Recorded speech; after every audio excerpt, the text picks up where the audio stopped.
Nos hallamos delante de la famosa iglesia del Pilar de San Pablo. El apóstol San Pablo estuvo haciendo su religión en esta isla de Chipre en los años 44 y 45 del siglo I y dejó una gran huella que pervive a lo largo de los años. Pasando la historia de los 20 siglos, en 1980, hace poco tiempo, esta iglesia estaba en manos de la religión propia cristiana de este pueblo, de los ortodoxos, y decidió cedérsela al obispo católico.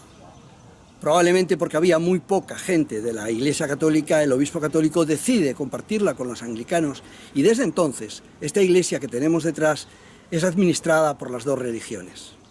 Otro de los tesoros que esconde esta interesante ciudad de Pafos es el conjunto religioso o iglesia donde se guarda el Pilar de San Pablo. Recibe el nombre de Peristoterea y es donde se levanta la iglesia de San Bartolomé y San Hilarión del siglo X, ejemplo de la arquitectura bizantina de este periodo. Es sabido que el apóstol San Bartolomé, natural de Chipre, recibió aquí en el año 47 a su amigo Pablo de Tarso, San Pablo, y juntos dedicaron 2 años a evangelizar esta isla.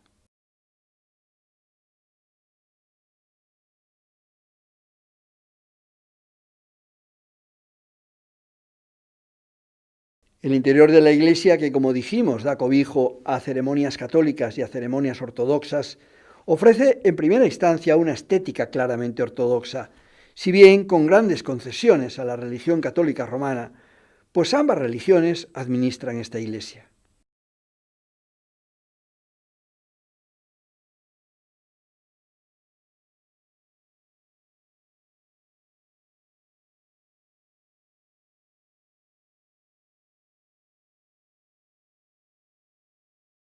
En nuestro nuevo día en Chipre, nuevamente saliendo de la base de Lárnaca, nos proponíamos visitar las montañas de Trodos y sus preciosos pueblos con cientos de años de historia.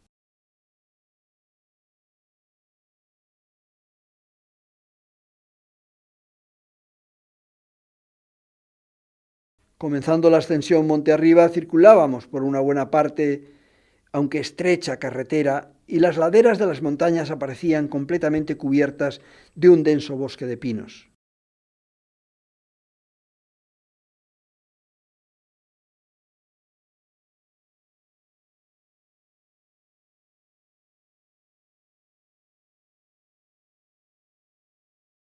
Hoy nos hemos desplazado al centro de la isla, a las montañas de Trodos, donde está el monte más alto de la isla con 1900 y bastantes metros sin llegar a los 2000.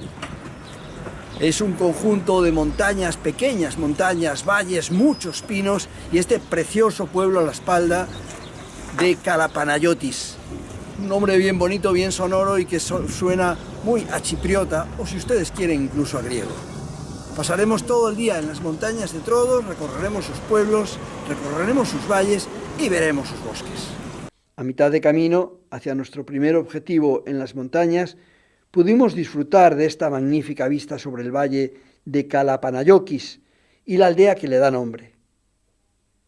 El pueblo es famoso por sus fuentes de aguas sulfurosas y por la iglesia de Agios Ioannis Lampaditis, con excelentes frescos de los siglos XIII y XV.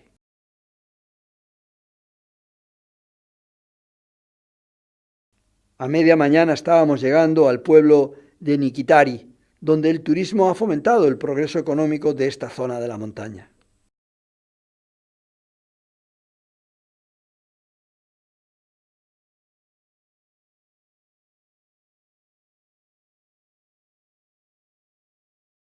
Muy cerca se halla el convento e iglesia de Panagia Tis Asinou, una de las más famosas y visitadas entre los 10 lugares religiosos de Trodos clasificados Patrimonio de la Humanidad por la UNESCO.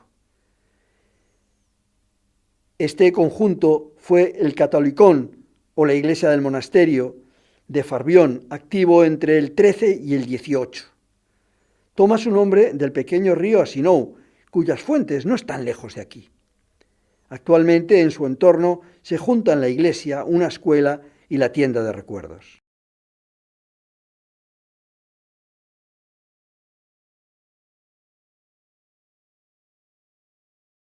Pero la auténtica riqueza inigualable de este monasterio o iglesia la encontramos en los murales de su interior, que contrastan con la simpleza del edificio exterior. Los más antiguos fueron pintados en los años 1105 a 1106 y se concentran en las naves, escenas de la vida de Cristo, en los ábsides con el entorno de Cristo y una muy antigua representación de la Virgen.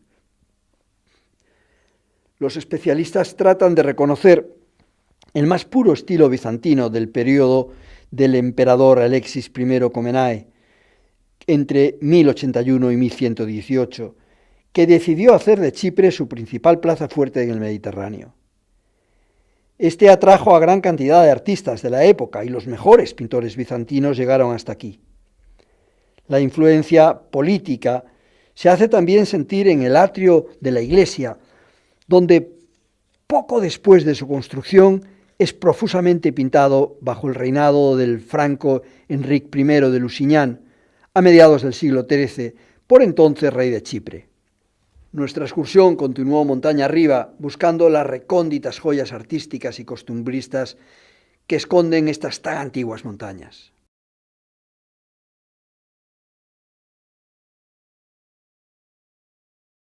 El monasterio del Real y Santo Stavropégico de la Penagía de Quicos, más conocido como Monasterio de Quicos o Monasterio del Arcángel Miguel, es el monasterio más grande de toda la isla. Está consagrado al Arcángel Miguel y es sin lugar a dudas el más célebre de toda la isla y se halla encaramado a 1400 metros de altura, convertido en un lugar de culto. El edificio cuenta con 2 patios principales de visita gratuita. Diversas galerías están cubiertas de espléndidos frescos contemporáneos de inspiración bizantina, con colores vivos y que representan la historia del lugar, la vida de los santos o escenas bíblicas. Fue construido en el siglo XII y se mantiene la teoría de que el nombre de Quicos se lo otorgaron los trabajadores que lo construyeron, tratando de imitar el canto de un pájaro que habitaba en la zona. ¡Quico! ¡Quico!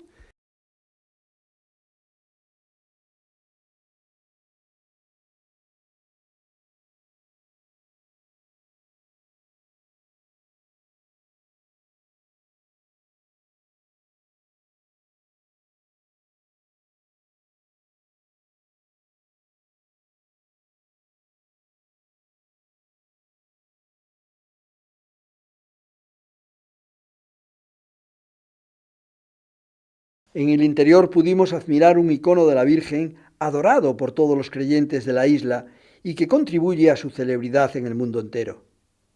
En Chipre, la religión sigue siendo algo primordial para sus habitantes y cada misa puede durar entre 3 y 4 horas y la de Pascua, que es la más importante, algo más. El siguiente pueblo que visitamos en estas interesantes montañas de Trodos fue Cacopetría.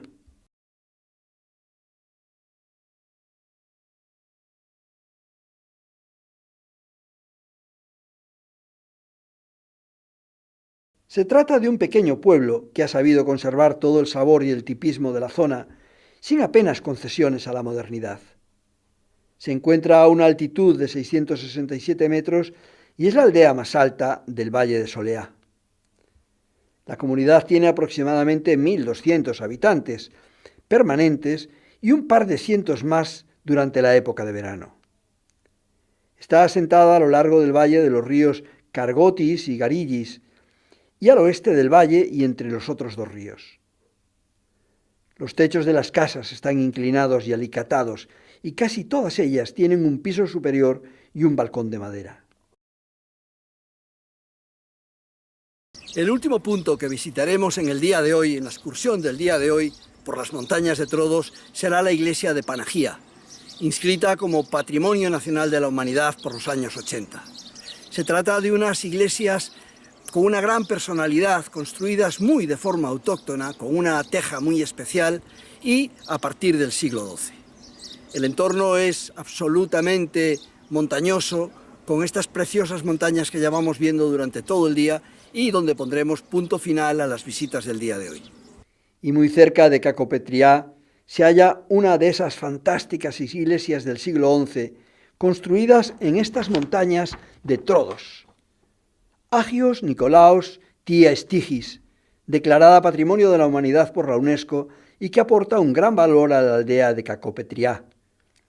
Cuando avanzábamos hasta su interior, es cuando uno se lleva la gran sorpresa al descubrir las fantásticas pinturas que atesora.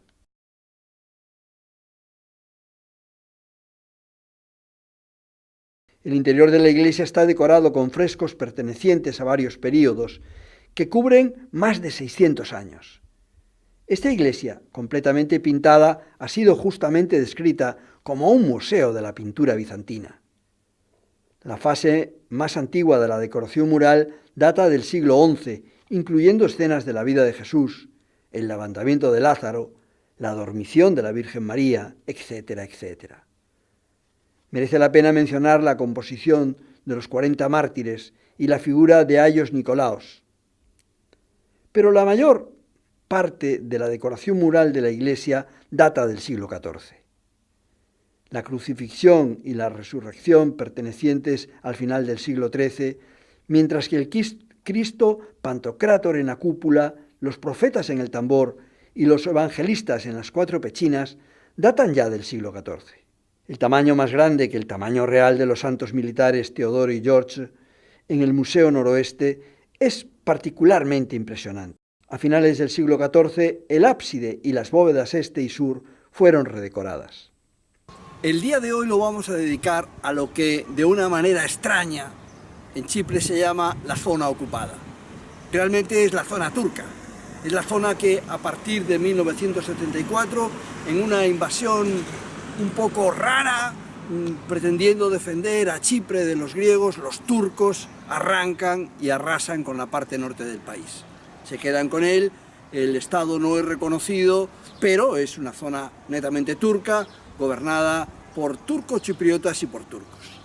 Famagusta, la ciudad en la que acabamos de entrar, atravesando lo que ellos llaman el meeting point y el checking point, era una de las ciudades más importantes del país antes de esa ocupación, y hoy sigue siendo una ciudad muy importante, pero en la que se han dejado unos trozos absolutamente vacíos para poder utilizar como moneda de cambio para que se le reconozca como Estado. A mi espalda está la iglesia de San Jorge, claramente gótica, y que en la invasión otomana de 1581 quedó destruida. Vamos a continuar visitando esta ciudad de Famagusta. Nuestro 6º día en Chipre lo estábamos dedicando por entero a la parte norte de la isla, a la que aquí denominan con mucha pena como el territorio ocupado desde 1974 por los turcos. Comenzamos por Famagusta, una ciudad en la costa este que posee el puerto más profundo de la isla. Durante la época medieval, especialmente bajo las repúblicas marítimas de Génova y Venecia, Famagusta era la ciudad portuaria más importante de la isla y uno de los puertos de entrada al comercio por los puertos de Levante, desde donde los comerciantes de la ruta de la seda llevaban sus mercancías a Europa occidental. La antigua ciudad amurallada y partes de la ciudad moderna actualmente se encuentran dentro de la República Turca de Chipre del Norte.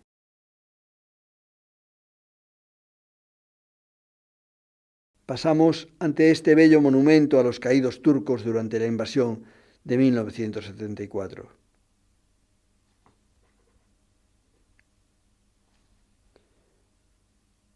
La ciudad fue fundada alrededor del año 274 a.C., tras el grave daño sufrido por Salamina por un terremoto. El punto de inflexión para Famagusta fue 1192, con el inicio de la Regla de Lusignan. Durante este periodo se desarrolló como una ciudad y aumentó en importancia para el Mediterráneo oriental debido a su puerto nacional y a las murallas que protegían su ciudad interior. Pese a estar en ruinas, la catedral San Jorge de los griegos, que ahora vemos, no plantea problemas de identificación.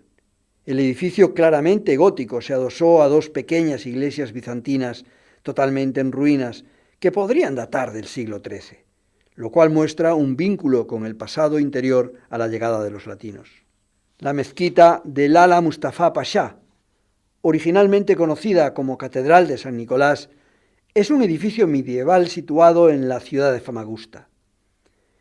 Fue construida entre 1298 y 1400 y se consagró en 1328 como catedral católica, llegando a ser la iglesia más importante en Chipre durante la dinastía Lusignan.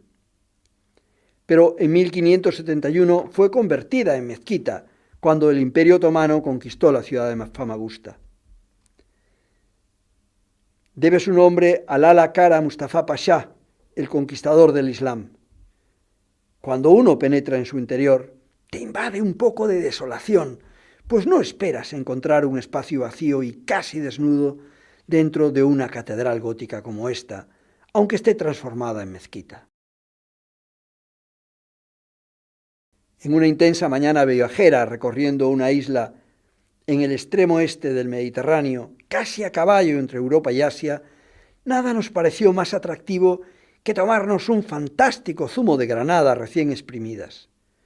Justo aquí, frente a la Catedral de San Nicolás, hoy mezquita al-Ala Mustafa Pasha, esta señora parecía tener un saneado negocio exprimiendo granadas.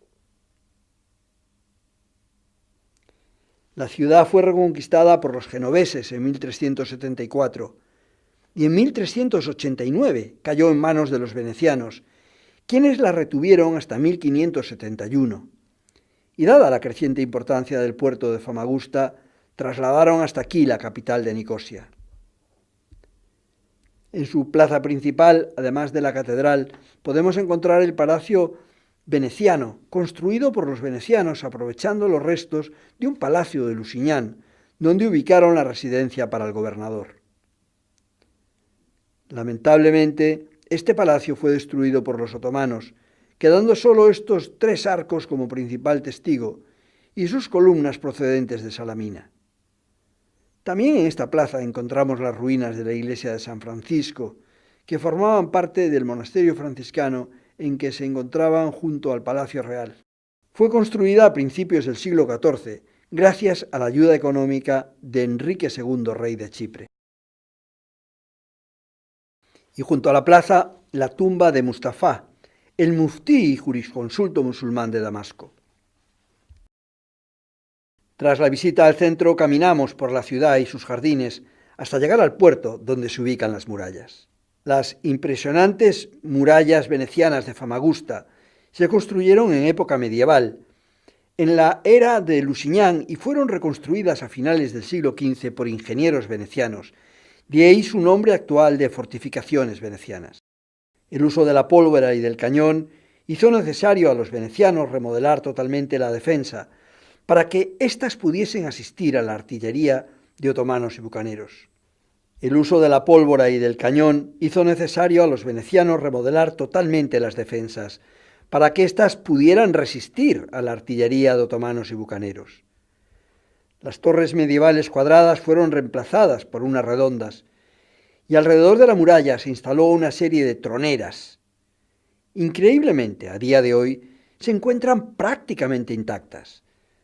Toda la ciudad antigua de Famagusta se halla completamente rodeada por estas sólidas murallas que tienen una altura de entre 15 y 25 metros. Se puede caminar por encima de ellas en casi su totalidad y es factible subir a sus 3 enormes bastiones. Como ya contamos, la ciudad de Famagusta nació tras la destrucción por un terremoto de la ciudad de Salamina, que se halla a tan solo 7 kilómetros de distancia. Hacia allí dirigíamos nuestros pasos. Salamina fue una antigua ciudad-estado en la costa oriental de Chipre, en la desembocadura del río Pedioeo. 6 kilómetros al norte de Famagusta, donde la fértil llanura de Massaoria se abría al mar. Los primeros hallazgos arqueológicos se remontan al siglo XI a.C., edad de bronce. Los minerales de cobre de Chipre hicieron de la isla un nudo esencial de las primeras redes comerciales, y Chipre fue fuente del origen del período occidental de Grecia continental.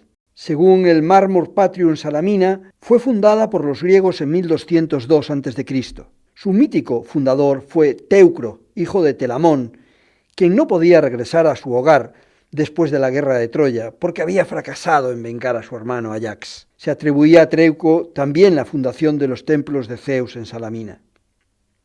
Al sur del gimnasio se encuentran los restos de un gran teatro que podría acoger a casi 15.000 espectadores. Tenía un proscenio monumental, desaparecido casi por completo, y una orquesta con un pavimento de mármol de 27 metros de diámetro.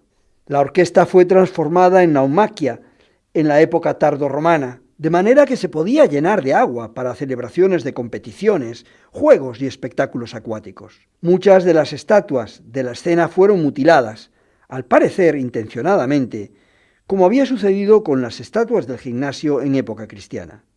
Destruido por los terremotos del siglo IV, el teatro no fue reconstruido, pero se aprovechó gran parte del material, sobre todo las columnas de mármol del proscenio, para restaurar la palestra y construir las termas.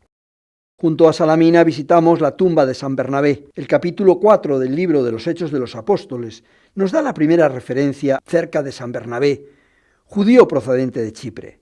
Tras su labor junto a Pablo, se retiró a su isla natal, donde siguió su labor evangelizadora hasta el final de sus días. Su tumba es venerada en Salamina. La memoria de San Bernabé se ha conservado especialmente aquí, en su tierra. De hecho, sobre su tumba se levanta el monasterio de San Bernabé, convirtiéndose la tumba ubicada en la cripta en un importante centro de peregrinación para los ortodoxos griegos, a pesar de encontrarse en la parte turca de la isla. Se hallan a 2 kilómetros al oeste de Salamina. San Bernabé es el mártir más venerado como santo nacional chipriota. El complejo incluye la iglesia-monasterio, el monasterio que alberga el Museo de Iconos y de la Arqueología y la tumba de la Santa Iglesia. La parte más antigua del edificio fue construida en el siglo X. Posteriormente, en 1756, fue renovada la iglesia por el arzobispo Piloteos, y ya en nuestra época, tras la salida de los últimos 3 monjes en 1976 y la invasión turca del norte de Chipre, la iglesia del monasterio se convirtió en Museo de los Iconos y otros edificios se utilizaron como museo arqueológico.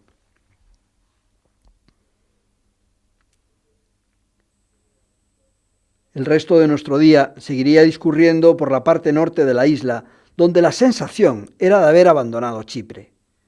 El paisaje y las gentes parecían iguales, pero la estética general de las vestimentas y costumbres nos trasladaba a un país musulmán. Recorríamos una carretera que transcurría paralela a la cordillera de los Pentadáctilos, nombre que recibe este macizo que recuerda a una mano con 5 dedos. Más adelante atravesamos el valle y la llanura de Mesaoría, con una superficie de aproximadamente 1000 kilómetros cuadrados, y rodeada por el este y el oeste por el mar Mediterráneo, por el sur por los montes Trodos y por el norte por los montes Pentadáctilos y Quirenia.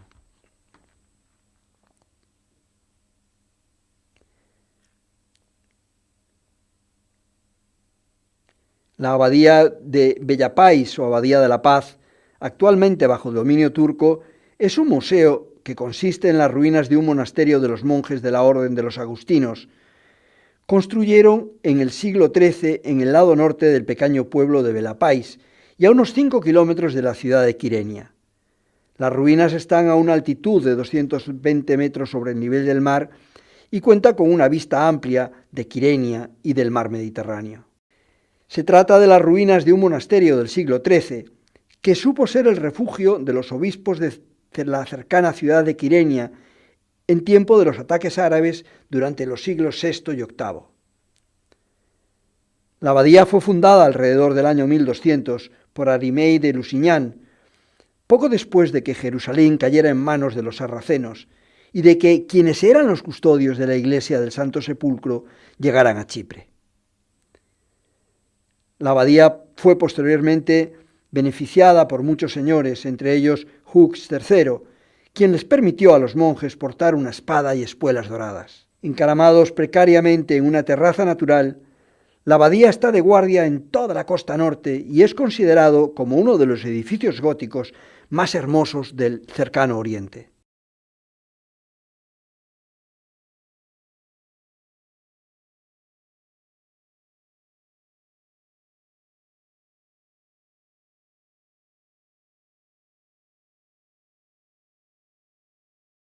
Nuestra última visita en la llamada zona ocupada al norte de Chipre, en la zona turca, será a este bello puerto de Kerinia. Kerinia, en el año 74, cuando se produce la partición, era escasamente un puertecito de 6.000, 7.000 habitantes. La belleza, el tipismo, las murallas lo han convertido probablemente en uno de los puntos de encuentro turísticos más importantes y hoy tiene casi 100.000 habitantes. Realmente es un bello pueblo, pero probablemente excesivamente turístico.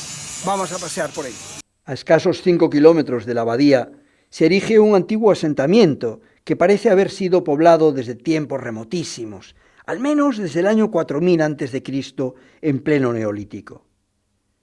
El nombre de la ciudad, Kyrenia, no admite engaños sobre la fundación griega del casco antiguo. Parece sensato afirmar que la pequeña bahía del puerto fue colonizada por personas originariamente del Peloponeso hacia el segundo milenio antes de Cristo. El principal motivo por el que esta ciudad ha sido capaz de sobrevivir 6.000 años es la estratégica posición de que goza su puerto para mantener duraderos intercambios comerciales con las costas de Asia Menor y del Egeo. El origen de Kyrenia data del fin de la guerra de Troya, cuando muchos de los aqueos establecieron algunas comunidades en la zona. En esta localidad mediterránea, que hoy por hoy alberga más de 80.000 habitantes, la mayoría colonos de origen turco y centenares de turistas, tuvo gran importancia el castillo, una fortaleza realmente magnífica que conserva esa imponente planta que siglos atrás asustó y arredró a los numerosos enemigos de los quirenios. Hoy comenzamos nuestro último día de visitas en Chipre. Vamos a conocer la ciudad que nos acogió, donde dormimos durante estos 7 días, Lárnaca. Lárnaca es una ciudad, como todas las de Chipre, muy antigua, que hoy cuenta con unos 80.000 habitantes, probablemente la cuarta o quinta ciudad de este país.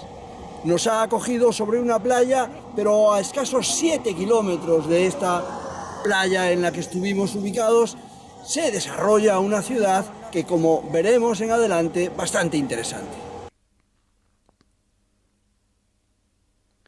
El primer monumento que contemplábamos, ya entrando en la ciudad, es este acueducto otomano, construido en el siglo XVIII y que prestó servicios hasta el pasado siglo XX. En la entrada de Lárnaca se halla el lago Salado, que durante los meses de julio y agosto seca completamente, convirtiéndose en una llanura de sal, pero al comenzar el otoño, con las lluvias, vuelve a llenarse de agua. En sus orillas se halla la preciosa mezquita Hala Sultan Tekke, construida en el siglo XVIII por los otomanos. Es el lugar santo más sagrado de Chipre, dado que fue construida sobre la tumba de Haram, considerada una tía de Mahoma, allí donde uno de los primeros discípulos de Mahoma sufrió una caída de mula mortal en el año 649. La sepultura se encuentra en una pequeña sala disimulada por una sábana verde tras la sala de oración. La iglesia de San Lázaro toma el nombre de Lázaro de Betania, personaje del Nuevo Testamento que es resucitado entre los muertos por Jesús. Según la tradición ortodoxa, que en algún momento después de la resurrección de Cristo, Lázaro se vio obligado a huir de Judea y refugiarse en Chipre. Allí fue nombrado por Pablo y por San Bernabé como el primer obispo de Kitín, actual Lárnaca. Se dice que vivió durante 30 años más y a su muerte fue enterrado por segunda y última vez en donde se encuentra la actual iglesia de San Lázaro. Fue fundada a principios del año 900 después de Cristo por iniciativa de León VI el Sabio. En el interior, la iglesia posee un bello iconastasio de madera dorada que está considerado uno de los mejores de la isla de Chipre. El iconastasio fue tallado entre 1773 y 1782 y la mayoría de los iconos que contiene son del siglo XVIII.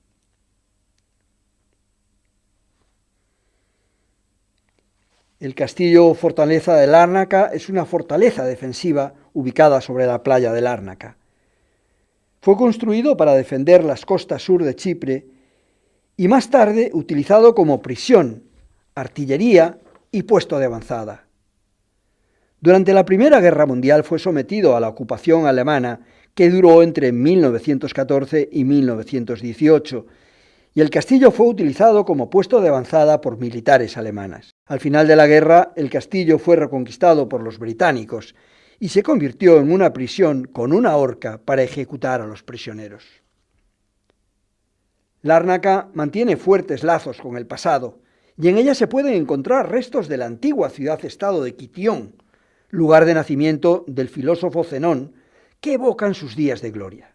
Los griegos micénicos fortificaron la ciudad con murallas ciclópeas del siglo XII a.C., mientras que los fenicios fundaron aquí un poderoso reino en el siglo XI.